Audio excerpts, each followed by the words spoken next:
I don't know how to start this without sounding insane, but I swear, every word of this is true.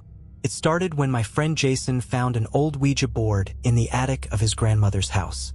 She had passed away a few months before, and he was helping clean out her things. The board was in a dusty wooden box, hidden under piles of old blankets. It wasn't a cheap plastic board from some Halloween store. This thing looked old. The wood was dark, the letters were hand-carved, and the planchette had a strange symbol burned into the bottom. Jason brought it over to my place that night, laughing like an idiot. "Dude, we have to try this," he said, dropping the board onto my coffee table. I hesitated. I don't mess with that kind of thing, but we'd been drinking and our friend Ryan egged me on. "What, you scared?" he teased, smirking. I should have said no. I should have told Jason to take that thing right back where he found it. But I didn't. We dimmed the lights, lit a few candles, and sat around the board. Jason placed his fingers on the planchette first, looking at us expectantly. "All right, who wants to ask the first question?" Ryan rolled his eyes but played along. "Okay, is there anyone here with us?" For a few seconds, nothing happened. Then the planchette moved. It wasn't dramatic, just a slow, shaky slide toward yes. I yanked my hands back. "Nope, not doing this." Jason laughed. "Dude, it's probably Ryan messing with it." Ryan swore up and down he wasn't moving it. He looked just as freaked out as I felt. But Jason, being Jason, wanted to push further. "What's your name?" he asked. The planchette hesitated, then began to move again. "Malik, Malik," Jason repeated. "Is that your name?" "Yes." Ryan chuckled nervously. "Okay, this is getting weird. Let's stop." Jason ignored him. "How did you die?" This time, the planchette didn't move right away. The air in the room felt heavy, like something was pressing down on us. Then, slowly, the board spelled, "B-U-R-N burn." I whispered. The candlelight flickered violently. A sudden chill ran through me. Jason grinned, still thinking it was some kind of joke. "Okay, let's get real. Malik, are you a—" Before he could finish his sentence, the planchette jerked across the board, landing on goodbye so hard it nearly flew off the table. At that exact moment, every candle in the room went out. The three of us sat there, frozen in pitch darkness. Then, from somewhere in the room, I heard it. A whisper, right behind me. "Get out." The whisper was so close I could feel breath on my neck. I shot up from the floor, knocking over my chair. "Did you hear that?" Jason and Ryan scrambled to their feet. "Dude, what the hell was that?" Ryan's voice shook. Jason fumbled for his phone, turning on the flashlight. The room was still, too still. The air felt dense, like it was pressing against my skin. The Ouija board lay untouched on the table, the planchette still resting on goodbye. "Okay, this isn't funny," Ryan said, looking around like he expected something to lunge at us. Jason, for once, wasn't laughing. He picked up the board with a shaky hand. "Maybe we should." Then we heard it. 3 slow knocks, coming from inside the walls. "Knock, knock, knock." Jason's phone flickered and died. The room was plunged back into darkness. A scraping sound came from the corner of the room. Not loud, but just enough to make my stomach clench. I turned toward the sound. In the dim candlelight, I saw something move. A shadow, tall and thin, shifting just beyond the reach of the light. It didn't have eyes, but I felt it looking at me. Ryan cursed under his breath. "Nope, I'm out." He bolted for the door. It wouldn't open. Jason yanked at the handle, his breathing ragged. "It's stuck." The knocking came again, closer this time. "Knock, knock, knock." "Malik," Jason whispered, his voice barely audible. Something answered, a deep, guttural voice, not human. "You let me in." The room went ice cold. My breath fogged in the air. Then Jason screamed. His arms flew up, clawing at his own skin. Long, red scratches carved down his forearms like something invisible was ripping into him. I grabbed the Ouija board and threw it. "Stop!"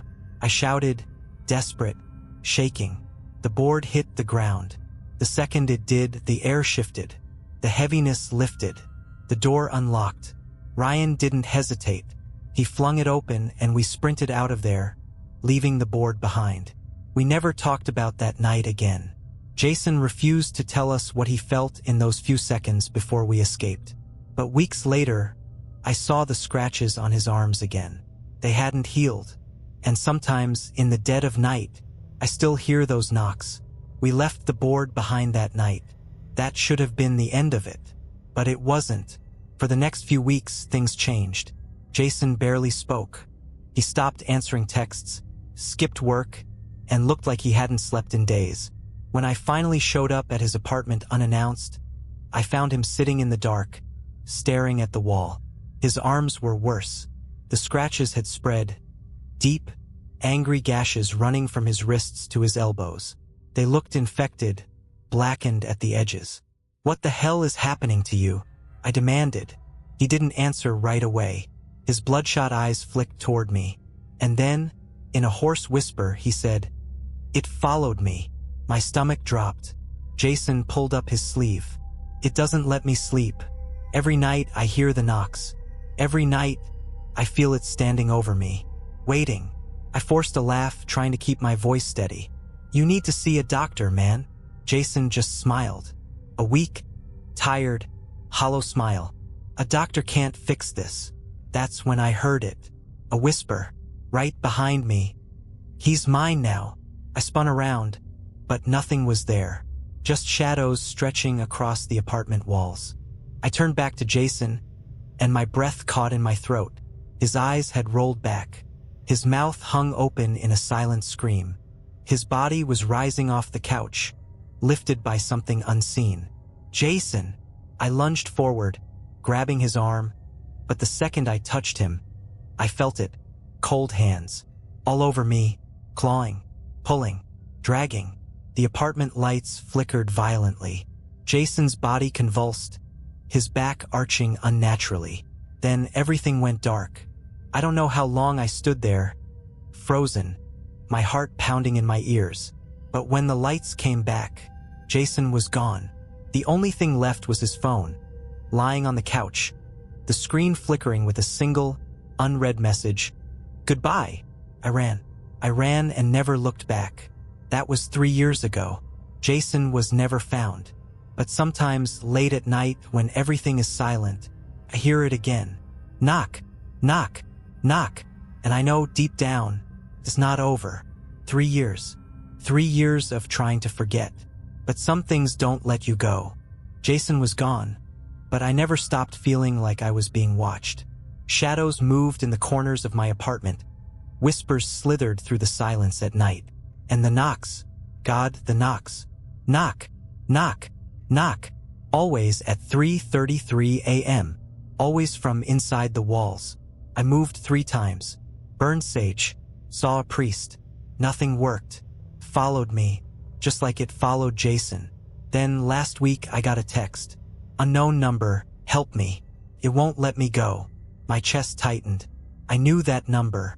It was Jason's. I stared at the screen, my fingers numb. Jason's phone had been left in his apartment. He was missing, presumed dead, but the message was still typing. I watched as 3 dots flickered, disappearing, then returning. Then, another message. "Unknown number. Don't ignore me. It's coming for you next." I dropped my phone. No, this wasn't real. Someone was messing with me. But deep down, I knew the truth. Jason was gone. But something else was using his voice. That night, I didn't sleep. I sat in my living room, lights on, gripping a baseball bat like it would actually help. 3:33 a.m. came. Knock, knock, knock. This time, it wasn't inside the walls. It was at my bedroom door. I didn't move. My breath caught in my throat. The knob twisted. I wanted to run, to scream, to do anything. But my body was locked in place. Then my phone buzzed. A new message. "Unknown number. Let me in." The lights flickered. A shadow slid under the door, long, twisted fingers stretching toward me. I grabbed my phone, my hands shaking, and did the only thing I could think of. I typed 2 words. Goodbye. The moment I pressed send, the room shook, the lights blew out, and then silence. When the power returned, the shadow was gone. The door was still locked. I checked my phone. The messages, deleted. The number, gone. But I know this isn't over, because last night, at exactly 3:33 a.m., I woke up to my phone buzzing. A new message. Unknown number. You can't escape forever. And then knock. Knock. Knock. Jason was gone. Disappeared without a trace. I told the cops everything. About the Ouija board, the whispers, the scratches, the night he vanished. But they just gave me that look. The kind that says, "You need help, kid." His apartment was left exactly as I had seen it. No signs of forced entry. No struggle. His phone, still sitting on the couch. The last message burned into my brain. Goodbye. The case went cold fast. No one could explain it. No body. No evidence. It was like Jason never existed. But I knew better, because it didn't stop. The knocks the first night after Jason disappeared. I barely slept. Every time I closed my eyes, I saw him. His body lifting off the couch, his mouth frozen in that silent scream. At around 3 a.m., I heard it. Knock, knock, knock. At first, I thought it was coming from my front door. But as I got up, my stomach turned. It wasn't coming from the door. It was coming from inside the walls. I stood there, heart hammering. The knocking was slow, deliberate, moving closer. It started in the living room, then the hallway, then my bedroom. Knock, knock, knock, right behind my headboard. I grabbed my phone and bolted for the bathroom, locking myself inside like a damn child. I sat on the cold tile floor, shaking, staring at the door. Then I heard the whisper, "Let me in." The lights flickered violently, and for a second, just a second, I saw something in the mirror. A shape, tall, twisted, watching. I closed my eyes, counted to 10. When I opened them again, it was gone. But the knocking wasn't. Knock, knock, knock. I knew then I had made a mistake. We never closed the session. We left the board without saying goodbye. I didn't sleep that night, or the night after. The knocking didn't stop. It didn't matter if I blasted music, turned on every light, or stayed at a friend's place. It followed me. Knock, knock, knock. Always 3 knocks. Always at 3 a.m. I tried to ignore it, to pretend it wasn't real. But ignoring it only made things worse. The air in my apartment grew colder. The shadows stretched longer. And the whispers, God, the whispers, they started as murmurs. Low, unintelligible. But soon I could understand them. You let him go. He's with us now. You are next. Every night, the voices got closer. I could feel breath against my ear, cold and damp. I stopped looking in mirrors after I saw something standing behind me. Something tall. Watching. Waiting. I knew what I had to do. I had to go back to Jason's apartment. The return, I wasn't prepared for how bad it had gotten. The landlord let me in without question. Jason's family had stopped paying rent months ago, so the place sat untouched. When I stepped inside, I almost turned around and ran. The scratches, they were everywhere. Deep, jagged claw marks covered the walls, the floors, even the ceiling. The couch where Jason had been sitting was slashed open, stuffing spilling out like organs. The windows were blacked out, the glass smeared with something dark and crusted, and the smell rot and sulfur. I covered my nose and stepped further inside. My skin crawled like I was being watched. I knew I wasn't alone. That's when I saw it.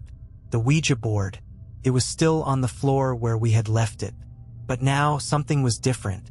The wood was burned, charred black around the edges like it had been through a fire.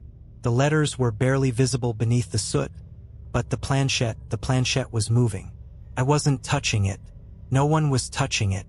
It slid across the board, slow and deliberate, spelling N-O-W now? I stepped back, my hands shaking. Then I heard it. A breath. Right behind me. I turned too late. The door slammed shut. The lights flickered and died. The whispers turned into screams. Something grabbed me. Cold hands wrapped around my throat, pulling, dragging. I tried to fight, but it was too strong. My feet lifted off the ground. I was choking, gasping, my vision going black. And then knock, knock, knock. Everything stopped. The hands released me. I collapsed to the floor, coughing, clawing at my neck. The air was thick, suffocating, but I forced myself to move. I crawled toward the board, my lungs burning. With shaking hands, I grabbed the planchette and slid it to goodbye. The second I did, the room shifted. The shadows recoiled.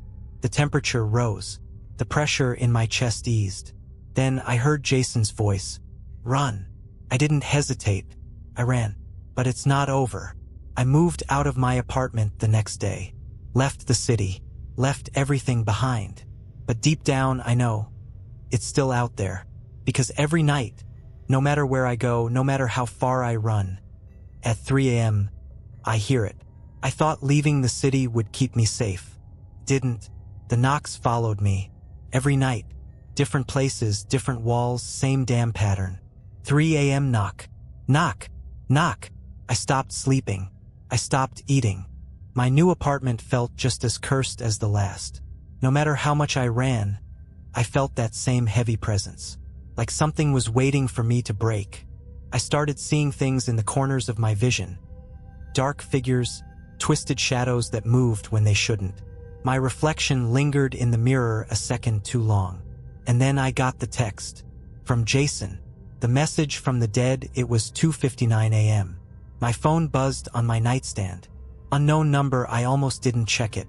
But when I saw the message, my breath caught in my throat. Let me in. My hands shook as I stared at the screen. My mind screamed at me to delete it, to pretend I never saw it. But before I could, another message came through. Picture. It was a photo of me, standing in my bedroom. Only, I wasn't alone. Behind me, in the shadows near the closet, was something else. A tall, twisted figure, its arms too long, its head cocked at an unnatural angle, watching me. The worst part? I had just taken that picture. But I was alone, or so I thought. The ritual. I wasn't stupid. I knew this thing wasn't Jason. Whatever was pretending to be him was getting stronger. It had followed me across cities, through locked doors, through my phone. I needed to end it. I started researching. Demonology, hauntings, possession cases. Anything that could explain what was happening to me. And that's when I found it. A cleansing ritual. A way to banish a spirit tied to a Ouija board. It wasn't easy. I needed a black mirror, a white candle, salt, and fire. I had to summon it, to invite it fully, then trap it and burn the damn thing out of my life. It was a huge risk. If I screwed it up, it could get worse. But at this point, I was out of options. The final confrontation that night, at 2:45 a.m., I set up the ritual. The mirror stood against the wall, reflecting the candle's weak glow. Salt was spread in a perfect circle around me. In my hands, I held a match. My heartbeat was a thunderstorm in my ears. Malik, I whispered. If you're here, show yourself. The candle flickered. The air turned freezing. And then the mirror shattered. From the jagged shards, it stepped through. Not Jason. Not anything human. The thing that had been following me. It was tall, skeletal.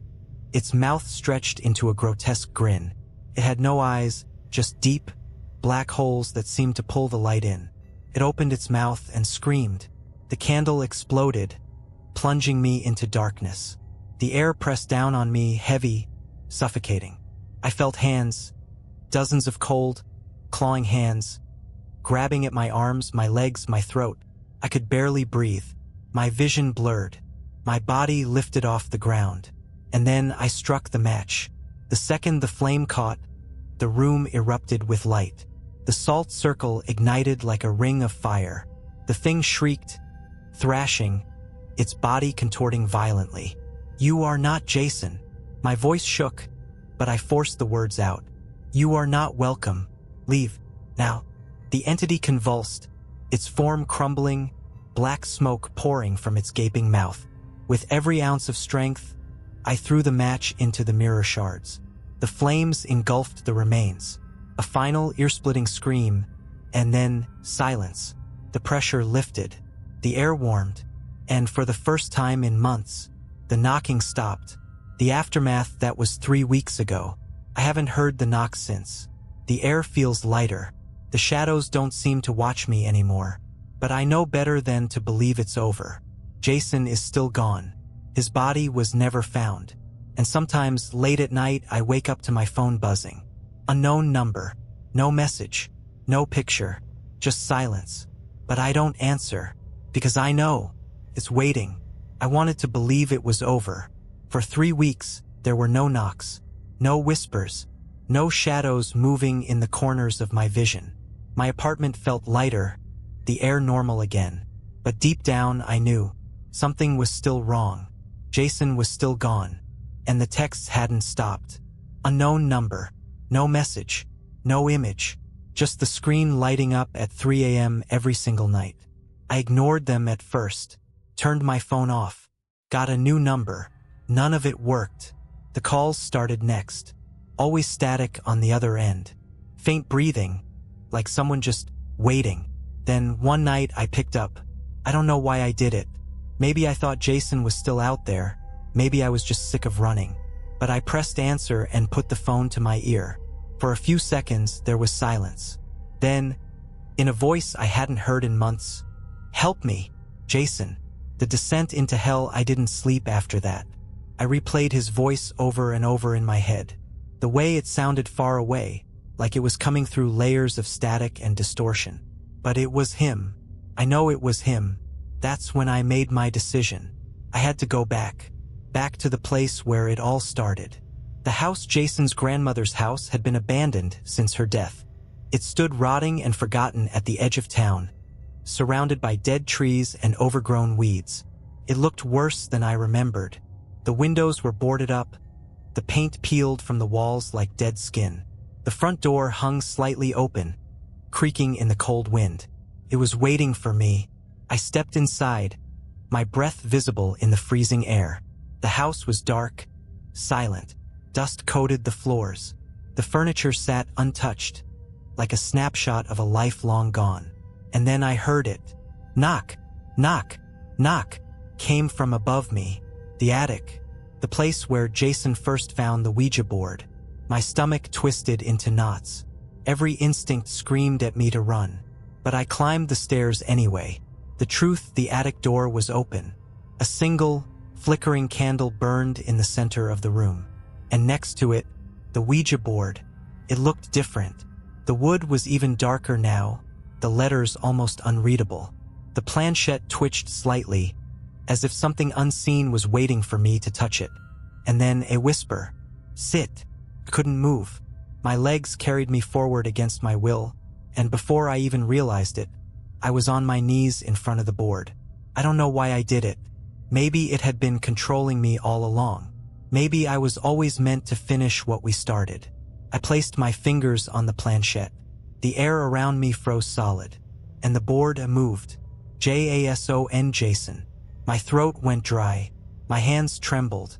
I whispered, Jason, is that you? The planchette slammed to yes.